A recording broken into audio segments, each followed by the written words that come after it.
Back in the year 536 AD, the Great Shift began in the world, the long 150-year process that overhauled the global landscape of power and empires began.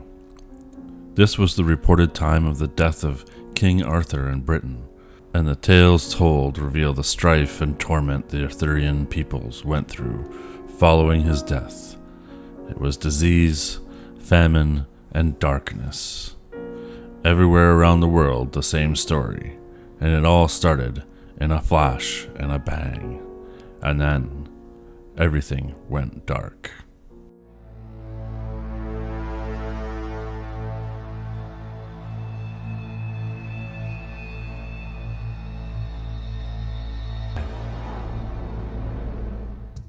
They say time is linear, but if one looks around at the history of the universe, at least as much as we are allowed to look at it, the true history, one might be inclined to think time is not linear, but cyclical. This was the thinking of at least one ancient culture, the Mayans, who after the event of 536 were also part of this great upheaval in the world. The Mayans believed that time is cyclical and has no beginning and no ending, but has periods of destruction, rebirth, and growth and decline. With the event in 536, the following years and century stands to put a win in that column of the perception of the world and the universe. After the year 536, birth rates and child mortality skyrocketed. Famine struck, and the largest city, Teotihuacan, began its decline and faced a rebellion by its people, burning the roofs off the temples and the elite's buildings. In Europe, a strange mist started to roll in over the land, encompassing everything, giving an eerie precursor to that what was to come. And this time, the Roman Empire was resurgent. With its new capital in Constantinople, the empire had been flourishing under the Emperor Justinian.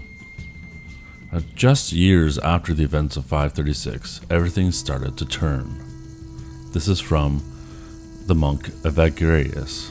With some people it began in the head, made the eyes bloody and the face swollen, descended to the throat and then removed them from mankind. The first time the bubonic plague was recorded in history.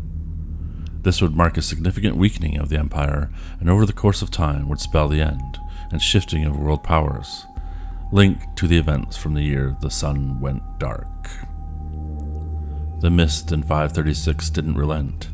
It moved everywhere, encompassing the sky, a fine, granular, never-ending cloud, blocking out the sun for 18 months. The long winter reigned, destroying and ruining crops, extending winter cold through the summer. It was reported that the sun would come out for no more than 3 hours, and was not any brighter than the moon. War and pestilence rose, torment, starvation and drought reigned. People used to harvesting had to turn to hunting and foraging for survival. What they didn't know, tied with the written time of death of King Arthur, that this would ring in the famous Dark Ages and completely shift the landscape of the world for the next age. Core and tree samples of this time confirms these tales, where tree growth stagnated, show signs of wintering effects in its rings. Recovery of the climate would take some time, and the rippling effects of the 18-month-long winter would reach every corner of the earth. The effects of this year would last over a century, a mini ice age, reshape society from the bottom to the top, as agriculture could no longer produce enough food. Crops like bread failed in Ireland for the next 3 years. In Mongolia, the Avars faced a decimated failure in their prized horses, the center of their culture, both for food and warfare. The Avars were the premier horsemen of the age. After 536, the cold started to decimate their horses and meager crops, and by 552, after decades of weakening, these undefeatable horsemen were attacked by the Turks and were crushed and defeated. The survivors traveled 4,000 miles east towards the Roman Empire. They recovered while traveling and plundered whatever they could along the way. By the time they reached the empire, they had gathered enough strength to invade the capital of the empire. Rather than sacking the city like the Goths in Rome, they tormented the empire so much that they extorted an equivalent of $7 billion worth of gold from the empire in 50 years. Combined with the plague and the economic problems, the empire became massively destabilized and would lead to the final collapse. In England, the Anglo-Saxons had invaded the British Isles, warring with the Celts. The Celts traded with Rome and in turn also became sick with the plague. And with this weakening, the Saxons were able to defeat the Celts and take over the British Isles. In China, it was said to have snowed during the summer at this time, and the North and South empires had a final clash, with the South becoming victorious and unifying the land. The Middle East, possibly the lone winner in this era, had a climate shift of more rain, and their crops grew exponentially, allowing them to flourish and conquest. Over this time, the entire political landscape changed. People had to learn to survive, as it took over a century for the land and climate to return to a normal state. In parts of Europe, like England, they began to smelt silver from lead ore that created their first merchant class. In times of turmoil, those that survived learned to create through necessity new avenues of economic and survival technology or techniques. Much like the individual spiritual journey, it is often said that one needs to face a dark and trying situation in order to reach a higher state of being. So too does it seem that humanity on a macro level may also need the same. But either way you look at it, these times did make those that survived stronger. But what caused all this turmoil and strife? God? Asteroids? Comets? Well, it turns out it was our old friend Krakatoa. The volcano that had the most destructive eruption in more recent times was also the cause that led to the 18-month-long winter across the world, and was the destroyer of the old age and the bringer of the new age. These types of events, like massive eruptions and cataclysms, tend to have a repeating cyclical effect to them.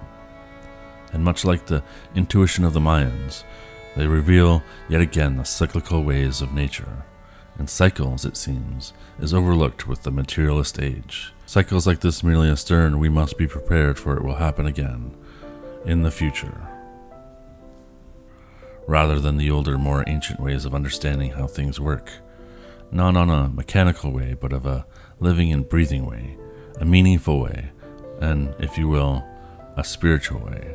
The ancients so often portrayed as overly sentimental and reliant on symbolic interpretations to make sense of the world and events around them, is regarded as quaint and the most generous observations, and primitive as the least generous.